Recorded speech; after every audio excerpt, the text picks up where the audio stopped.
उसके बाद यहाँ पे तमाम उपस्थित सदस्यों को मेरा नमस्कार। तो मुझे नहीं लगता कि अब मुझे बोलने के लिए कुछ रहा है। तो एक इशू है हमारा जो इस वक्त हमारे इलाके में बहुत ज़्यादा चल रहा है वीडीसी को लेके। तो मेरा आपसे यही निवेदन होगा कि वीडीसी का मसला हल होना चाहिए, जैसे करो वैसे करो, हमें नहीं पता, लेकिन उनका मसला हल होना चाहिए। तो बाकी खास कुछ नहीं है। बाकी हमारे यहाँ पे उपस्थित जितने भी सदस्य हैं इन्होंने आपको बताया, हमारे कृष्ण लाल जी हैं, इन्होंने विस्तार पूर्वक आपको बता दिया है। तो इसी के साथ धन्यवाद। आपने कोविड के दौरान पार्टी के लिए क्या क्या काम किया वो अलग इशू है। तो ऐसा ही थोड़ी। तो आप तो मंच पर उपस्थित हमारे जिला के प्रधान श्रीमान स्वामीराज शर्मा जी, जिला के हमारे मंत्री श्रीमान सेवाराम जी, महिला मोर्चा के जिला के जनरल सेक्रेटरी सत्या जी, हमारे मोहल्ला के पंच और जिन्होंने कंटेस्ट भी किया था बीडीसी के लिए, ऐसे हमारे सीनियर भाजपा नेता बालकृष्ण जी, हमारे रिटायर्ड सीओ साहब कृष्ण लाल पढ़ियार जी, जिनका वक्तव्य अभी आप सब लोगों ने सुना, और यहाँ उपस्थित सारे माताएं, बहनें, बुजुर्ग, नौजवान, सबको मेरी तरफ से नमस्कार, आदाब। तो बहुत सारी चर्चाएं हम सब लोगों ने यहाँ पर की कि ये इस चीज़ की ज़रूरत है। मैं 2-4 बातें 370 के बारे में बताऊं, उसके बाद मैं बताऊं आपका अपना रिपोर्ट कार्ड पिछले 6 सालों में हमने क्या किया। 370 का जो ये लोग ढंडूरा पीट रहे थे कि जी हमें बड़ा फ़ायदा था, हमें बड़ा फ़ायदा था, 370 का ये फ़ायदा था कि यहाँ करप्शन के खिलाफ कोई कानून नहीं था। करप्शन आप दबा के करो, आपको कोई नहीं पूछेगा। यहाँ छोटे छोटे बच्चों के साथ यौन शोषण होता था, उनकी शादियाँ कर ली जाती थी, उसके लिए कोई कानून नहीं था यहाँ पर। यहाँ आरटीआई नहीं था, यहाँ कोई इंडस्ट्री नहीं लगती थी। रोज़ हमारे नौजवान दर दर की ठोकरें खाते थे पढ़ लिख कर, लेकिन यहाँ उनको कोई रोज़गार नहीं था।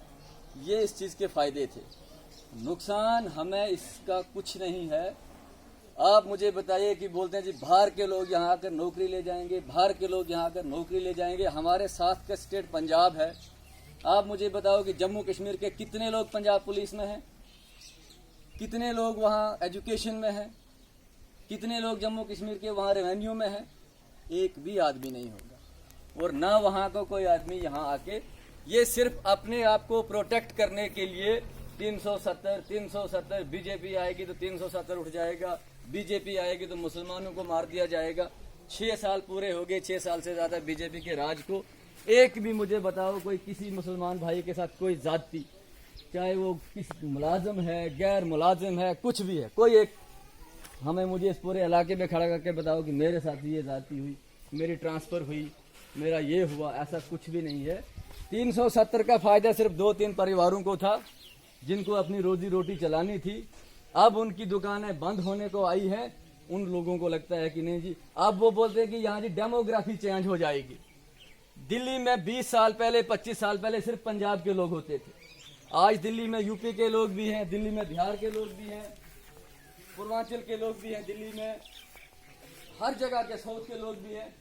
अगर दिल्ली में हर जगह का आदमी बच सकता है, वहाँ की डेमोग्राफी खराब नहीं हो सकती, तो जम्मू कश्मीर की डेमोग्राफी क्यों खराब होगी? अगर यहाँ के वो नेता उन लोगों के काम करेंगे, वो उनको भी वोट देंगे। लेकिन उन लोगों ने खास करके हमारे मुसलमान भाइयों को डरा के रखा था। बीजेपी आएगी मुसलमानों को खाएगी, 370 टूटेगा मुसलमानों को खाएंगे।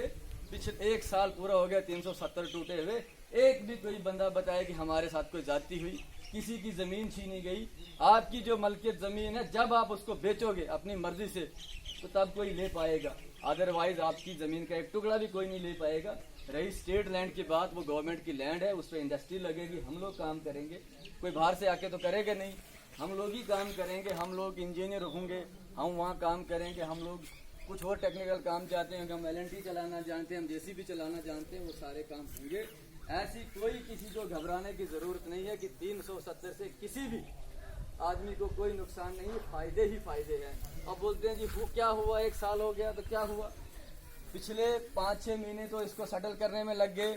उसके बाद बदकिस्मती से सबको पता है कि कोविड आ गया। कोविड की महामारी की वजह से ज़्यादा कुछ ना हो पाया। जैसे ही कोविड थोड़ा ठीक हो जाएगा, उसके बाद इतनी तेज़ी से काम होंगे कि हम लोगों ने कभी सपने में भी नहीं सोचा होगा। कुछ मैं डॉक्टर जितेंद्र जी का सुन रहा था परसों, फारूक अब्दुल्ला ने बोला था जी कि कुछ नहीं हुआ। तो एक उनको पूछ रहे थे कि जी उन्होंने ऐसे ऐसे बोला, तो उन्होंने बोला कि उनको बताओ या तो वो देखें या तो अपना चश्मा चेंज करें। उनको चश्मा जो है उसमें शायद नंबर खराब हो गया, उनको दिखता नहीं कि हुआ क्या। मैं आपको ज़्यादा लंबी बातें नहीं बताऊंगा, मैं सिर्फ अपने मोहल्ला मंडल की आपको बातें बताऊंगा, वो भी बड़ी बड़ी बातें, छोटी बातें मैं नहीं बताऊंगा। फ्री राशन मार्च टू नवंबर सबको मिला, हिंदू को मिला, मुसलमान को मिला, सिख को मिला, ईसाई को मिला, कोई भेदभाव नहीं हुआ किसी के साथ कि सिर्फ बीजेपी वोटर को ही मिला, सबको मिला।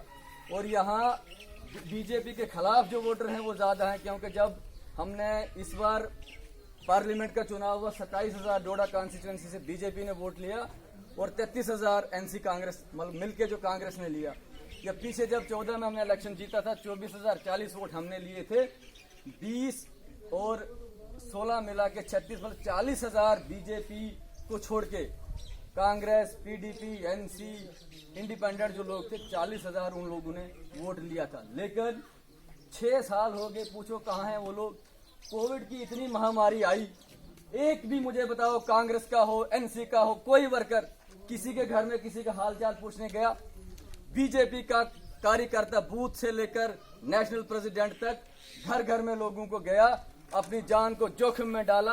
हमारे कुछ लोगों को कोरोना पॉजिटिव भी आया, नेगेटिव भी आया, लेकिन उन्होंने अपने जान की परवाह नहीं की। लेकिन लोगों के घर घर में जाके किसी को मास्क दिया, किसी को राशन दिया, किसी को सैनिटाइजर दिया, जितना हो पाया हम लोगों ने किया। फ्री मास्क दिए, फ्री सैनिटाइजर दिए, गैस सिलेंडर 6-6 महीने के लिए सबको गैस सिलेंडर मिले। जिन लोगों को फ्री गैस मिली थी तब उज्ज्वला योजना के तहत जिन भी बहनों को सिलेंडर मिले थे उनको 6-6 महीने के लिए गैस सिलेंडर फ्री मिला।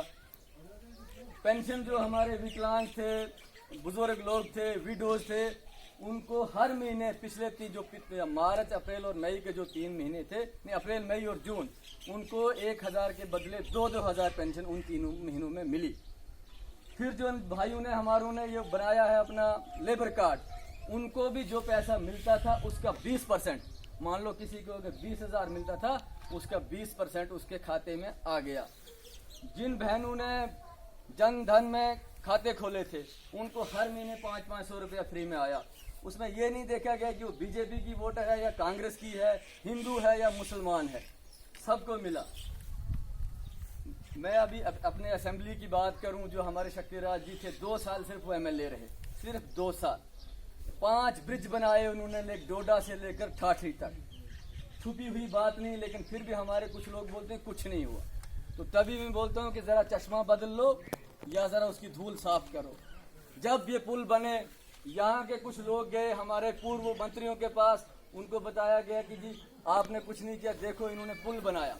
उनका जवाब वहां से ये था कि ये पुल नहीं, ये आपकी मौत का सामान है, अब पार से लोग आकर आपको यहाँ मार देंगे वार। आप मुझे बताओ 2018 में ये पुल बना, उसके बाद कितने लोगों को पार से आकर यहाँ वार मारा?